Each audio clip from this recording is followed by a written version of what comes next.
Oi gente, bom dia. Como é que vocês estão? Tudo bem? Desculpa a voz, eu tô um pouco rouquinha. Mas nós vamos falar um pouquinho hoje a respeito da relação, dessa relação entre operadoras de plano de saúde e prestadoras de serviço de saúde.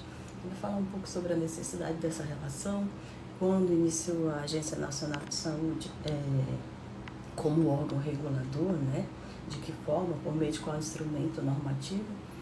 E vamos falar um pouquinho sobre alguns critérios que não podem deixar de estar na relação contratual, tá? Na parte contratual, que envolve essa questão da prestação de serviço dos prestadores de serviço de saúde e as operadoras de plano de saúde, né?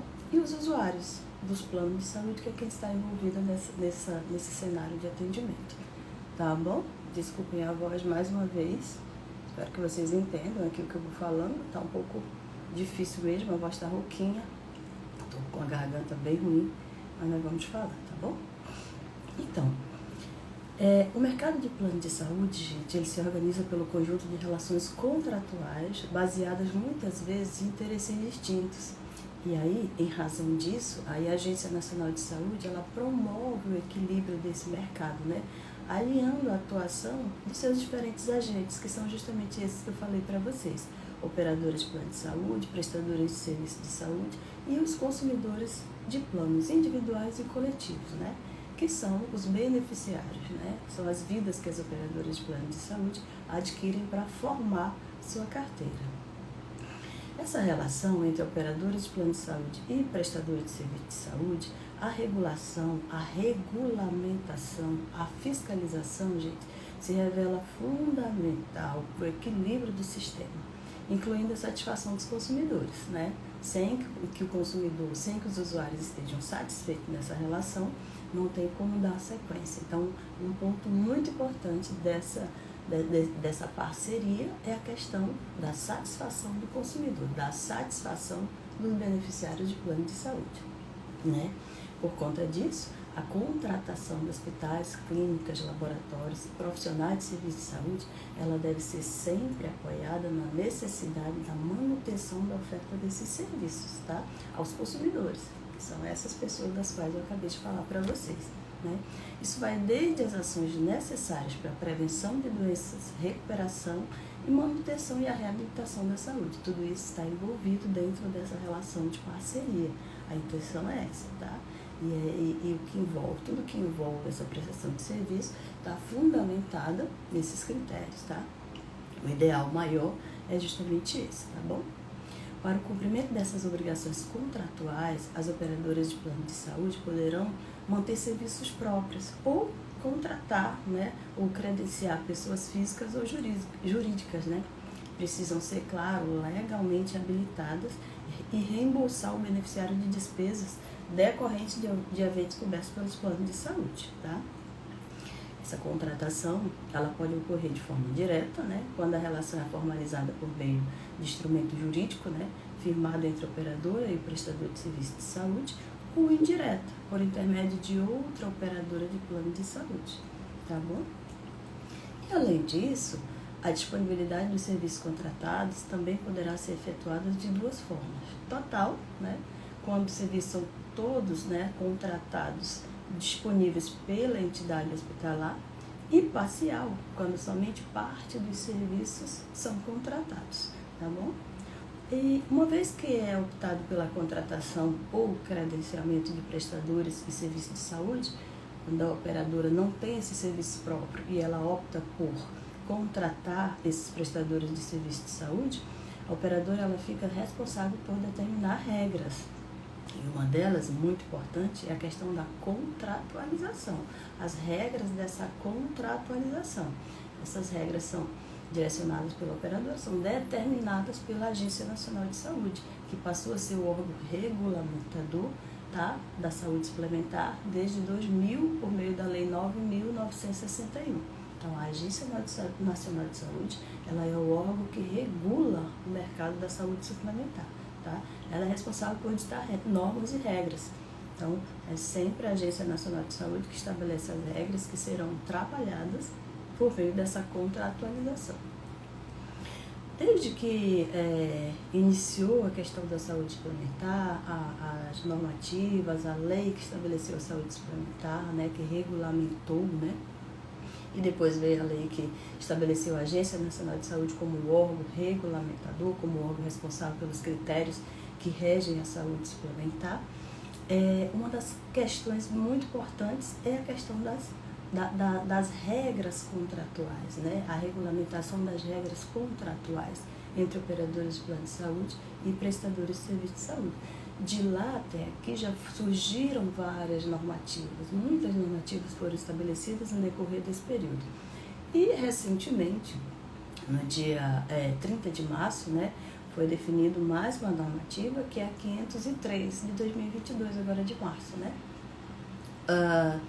Essa normativa, ela revoga outras resoluções, como a 363 de 11 de dezembro de 2014, a 436 de 28 de novembro de 2018.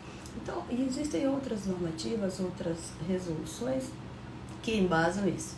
Mas a gente vai falar especificamente hoje a respeito da 503, que já revogou as demais e restabelece as regras aqui, reforça, né, reformula e reforça as regras em relação ao que deve conter um contrato, né, que forma essa parceria, que formaliza essa parceria, né, que estabelece as regras, que deixa as coisas claras, né. Vamos falar um pouquinho sobre algumas regras, né.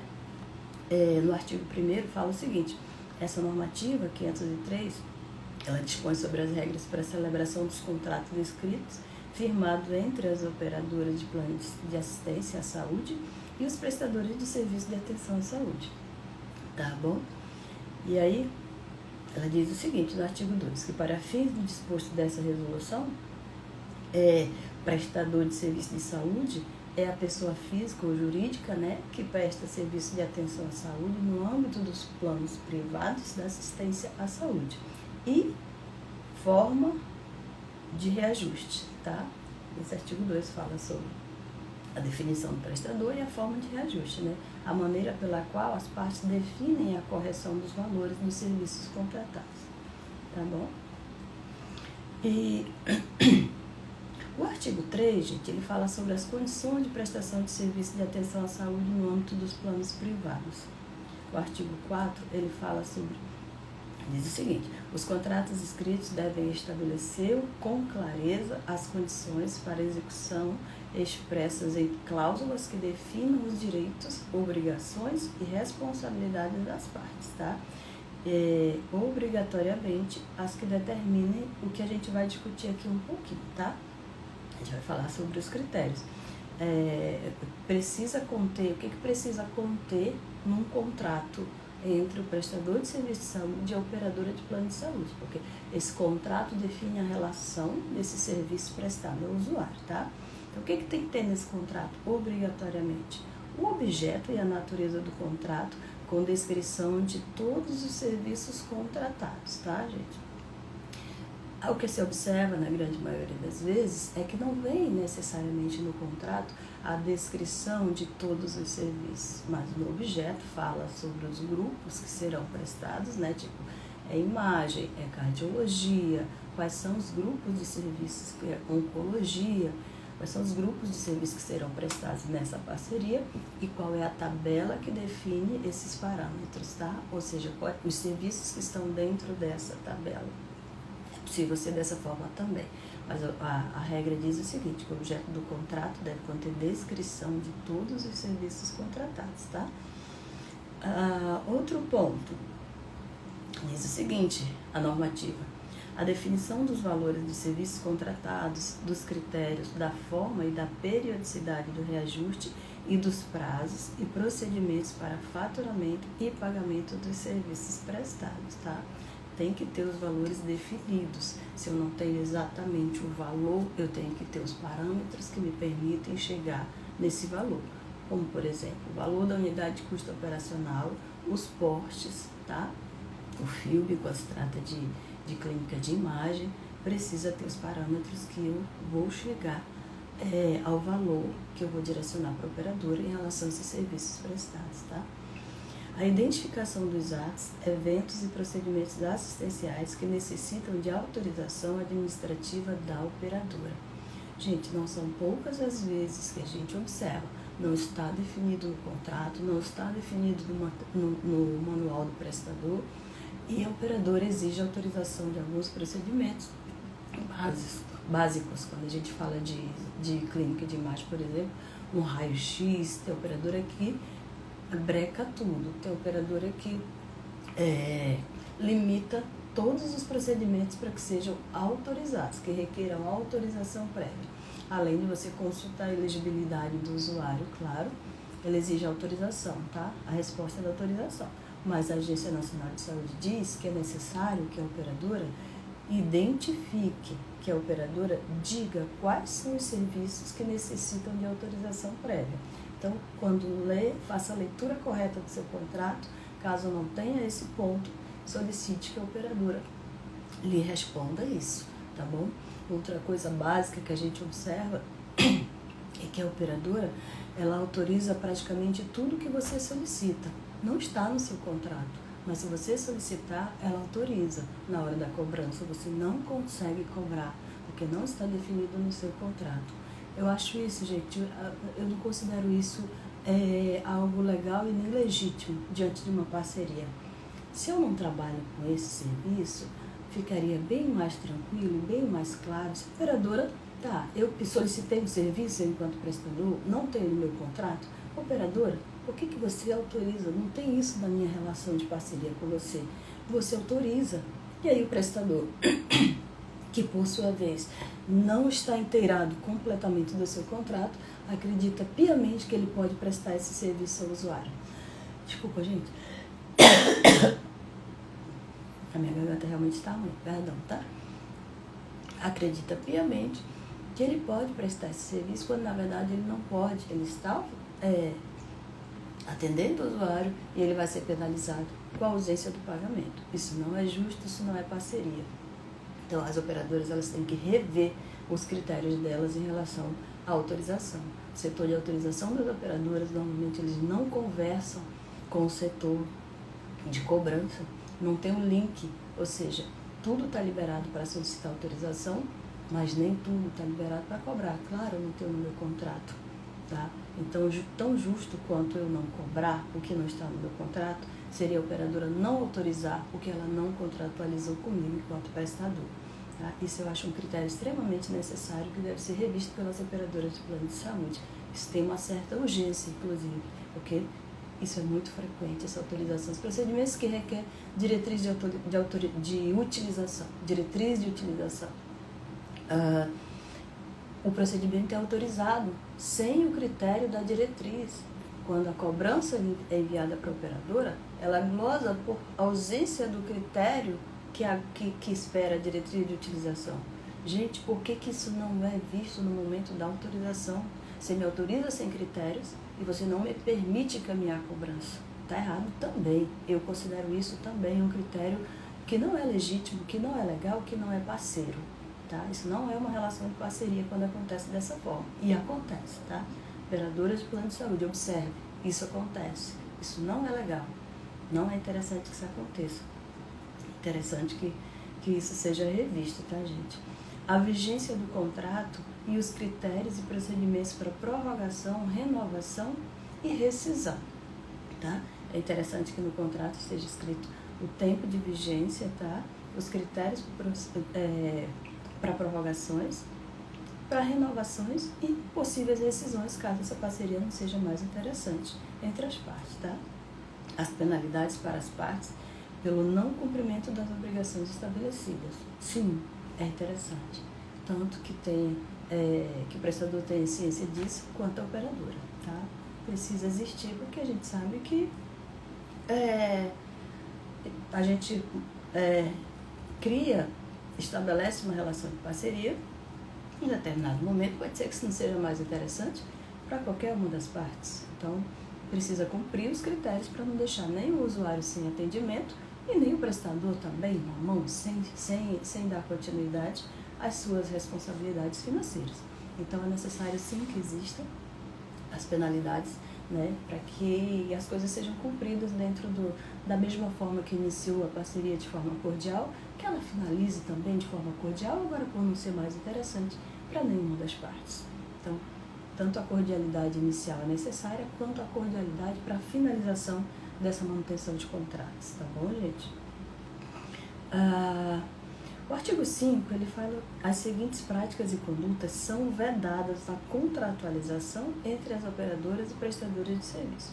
A gente falou sobre a necessidade, sobre alguns pontos, alguns critérios que não podem faltar no contrato de prestação de serviço, tá? Entre a operadora de plano de saúde e o prestador de serviço. Agora a gente vai falar sobre algumas ações, sobre critérios que são vedados, ou seja, não pode acontecer, não é permitido, tá? Não pode ter no contrato. Ele fala o seguinte: qualquer tipo de exigência referente à prestação de comprovação de pagamento da contraprestação pecuniária quando da elegibilidade do beneficiário junto ao prestador. Não pode solicitar nenhum tipo de comprovante em relação a esse critério, tá bom? Não pode. Qualquer tipo de exigência que infrinja o Código de Ética das Profissões ou ocupações regulamentadas na área de saúde, tá? Sem privar os conselhos. Existem as regras, existe o que é vedado para cada conselho de especialidade, ou seja, o que cada profissional não pode fazer e o que é permitido. Não pode aplicar nenhuma regra contratual que infrinja, tá, o que determina os conselhos de especialidades. Exigir exclusividade na relação contratual. No seu contrato, além de não ter a regra de exclusividade, tem que ter, o ideal é que tenha lá uma cláusula dizendo que este contrato não se define como exclusiva prestação de serviço, tá? Além de não exigir, põe uma cláusula dizendo, definindo que ele não exige essa exclusividade, tá bom? Restringir por qualquer meio a liberdade do exercício da atividade profissional do prestador. Liberdade de exercício, desde que dentro do Código de Ética, tá? Estabelecer regras que impeçam o acesso do prestador às rotinas de auditoria técnica ou administrativa, bem como o acesso às justificativas das glosas, tá? Estabelecer quaisquer regras que impeçam o prestador de contestar as glosas, tá? Respeitado o disposto nessas normas. Gente, é o seguinte, eu já vi algumas glosas aplicadas com a seguinte ressalva abaixo da glosa: glosa irrecursável. Não existe glosa irrecursável. Eu não posso nem analisar. A operadora já está limitando o prestador. Ela já está dizendo: não perca nem seu tempo analisando. A glosa é irrecursável. Isso não existe. Isso é ilegal. A Agência Nacional de Saúde diz que o prestador de serviço de saúde, ele pode sim analisar. Ele tem o direito de analisar, ele tem o direito de recursar. A operadora analisa o recurso do prestador, tá? Se legítimo, não tem que ter a discussão. É fato que nós não temos um órgão definidor, né, de quem realmente tem a razão no final dessa análise. É fato que no final das contas, sempre quem define quem vai pagar ou quem vai realmente ter razão, quem tem a razão realmente, a última palavra a gente sabe enquanto prestador que sempre vem da operadora. A gente recursa, né? A operadora aplica a glosa, o prestador analisa, entende que essa glosa é pertinente de recursa. A operadora vai lá, analisa novamente. A operadora mantém seu posicionamento. O prestador recursa novamente. A operadora continua mantendo. Você vai ver que essa discussão não existe ninguém que diga, não existe um órgão à parte, não existe uma terceira opinião que venha e diga quem tem razão nessa história. Não existe hoje, desconheço na saúde suplementar, desconheço da Agência Nacional de Saúde algum órgão que estabeleça isso. Então, no final das contas, o prestador sempre fica como parte mais frágil. Isso é a prática normal, tá, gente? Legal não é legal, mas é o que acontece na rotina, no dia a dia. Mas a operadora não pode, de forma nenhuma, inibir o prestador de analisar uma glosa aplicada, recursar. E detalhe, ela não pode inibir e nem deixar de dizer qual foi o motivo de glosa para que o prestador analise. Não são poucas as vezes também que a gente observa uma glosa e que o motivo de glosa vem e não tem nada a ver com a real situação daquele contexto, tá? A gente observa às vezes, valor cobrado maior, tu vais verificar e não é. Cobrança em duplicidade, não tem nada a ver com cobrança em duplicidade, são códigos, mesmo código de procedimento e áreas distintas analisadas, que cabe a cobrança dentro das regras. E a operadora aplica esse tipo de glosa. Já pensou se a operadora aplica esse tipo de glosa e manda para você uma mensagem, glosa irrecussável? Não se sustenta uma relação dessa. Não se sustenta. E nem pode, e nem é legal. A Agência Nacional de Saúde, que é o órgão regulador, ela diz que isso é ilegal. Não pode, tá, gente? Lembrando também, gente, que a Agência Nacional de Saúde, ela não regulamenta os prestadores. Os prestadores, eles são regulamentados pelos seus conselhos de especialidades, tá? A saúde suplementar, as normas da Agência Nacional de Saúde, a TIS, né, a tramitação dessas informações da saúde suplementar, o prestador deve direcionar por meio da TIS, que são normas da Agência Nacional de Saúde, são critérios, né, são definições inseridas durante o decorrer do percurso aí de regulamentação da saúde suplementar, definido pela Agência Nacional de Saúde, deve ser cumprido pelos prestadores. Mas regulamentação, quem deve acompanhar, quem deve ter com clareza e saber se realmente os critérios técnicos estão acontecendo são os conselhos de especialidades, tá bom? A operadora também não pode estabelecer quaisquer regras que impeçam o prestador de contestar as glosas, tá? Que é o que eu acabei de falar para vocês. Estabelecer forma de reajuste condicionada à sinistralidade da operadora. Não pode, tá? Não pode estabelecer reajuste condicionado à sinistralidade da operadora, tá bom?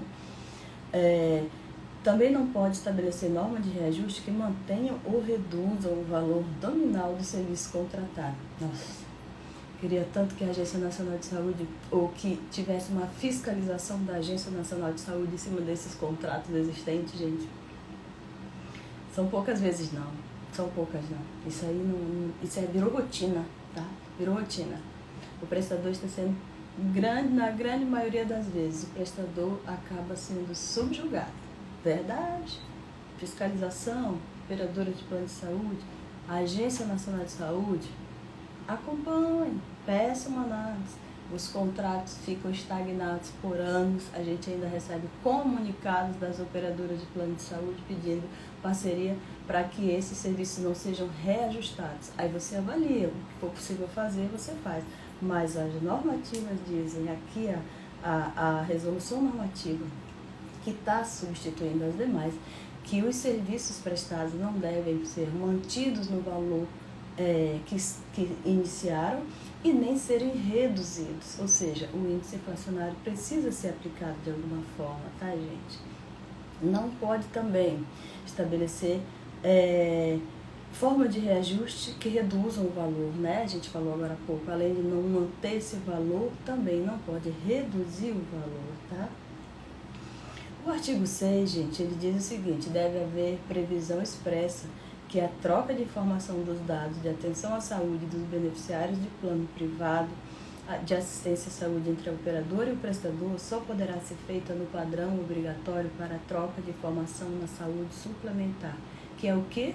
O padrão TIS vigente, tá? O padrão TIS é quem determina essa troca de informação, é a forma que essa informação é direcionada para as operadoras de plano de saúde.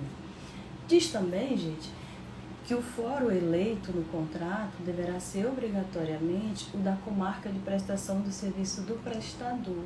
O que quer dizer isso? Quer dizer que os órgãos que vão definir o local onde vão ser dirimidas ou definidas as questões contratuais é o local onde há a prestação de serviço desse prestador. Então, mesmo que na sua cidade, no local onde você está prestando esse serviço, não tenha nenhum representante de uma grande operadora que tem sua sede em outro estado, ela não pode dizer que as resoluções desse contrato serão em São Paulo, por exemplo, eu aqui em Manaus. Não. As questões contratuais devem ser resolvidas aqui em Manaus, é o local onde o beneficiário está recebendo o serviço prestado. Tá? É isso que diz a normativa. E a normativa fala sobre muitas outras coisas, objeto de natureza do contrato, descrição do serviço e tudo mais. A gente não vai falar sobre tudo agora, a gente pode falar no outro momento sobre outras regras dessa mesma resolução. Mas é muito importante saber, é muito importante você, enquanto prestador de serviço de saúde, operadoras também, mas como eu estou falando diretamente com o prestador de serviço de saúde, não deixe de conhecer as normativas que estabelecem as regras que devem conter no seu contrato. Agora, num detalhe, como eu acabei de ler para vocês aqui o artigo 6, essas regras, elas são definidas para os contratos que tramitam de acordo com o padrão TIS, né? Que as informações que tramitam de acordo com o padrão TIS, que são regulamentados, que são regulamentados pela Agência Nacional de Saúde. Então, não é aqueles contratos, é bom que os contratos também sejam bem definidos, mas essas regras a Agência Nacional de Saúde ela estabelece não para um contrato de parceria com uma clínica. Existem muitos contratos de clínicas com outras clínicas, né? Uma espécie de uma parceria mesmo, mas não é com uma operadora de plano de saúde. Também não é com um fundo de serviço de saúde, não é a Agência Nacional de Saúde que regulamenta também as regras desta prestação de serviço. Mas tenha também nesses contratos regras claras, tá? Você pode aproveitar o que está definindo aqui essa normativa para formatar os demais contratos, tá? Esteja com o seu jurídico. É importante que o comercial trabalhe em parceria com o jurídico. E hoje existe a questão da LGPD também, tá, gente? Não deixem de incluir nos seus contratos tudo o que envolve os parâmetros definidos pela LGPD que devem estar no contrato, tá? Isso é uma obrigatoriedade também, tá bom? Um abraço para vocês, gente. Muito bom estar aqui com vocês. Oi, Hilda, entrou agora. Kelly. Foi muito bom estar aqui com vocês. Eu vou avisar para vocês quando for haver outra live, tá bom? Bom dia, Hilda. E muito obrigada a todo mundo que esteve aqui, aos que já saíram na nossa madrugada, tá? Eu sou madrugadeira, então o pessoal não consegue ficar por muito tempo em função do horário. Mas foi um prazer estar aqui com vocês. Eu espero voltar logo para a gente conversar novamente, trazer novas orientações, definições. E fiquem com Deus. Tenham um bom dia. Tchau, gente.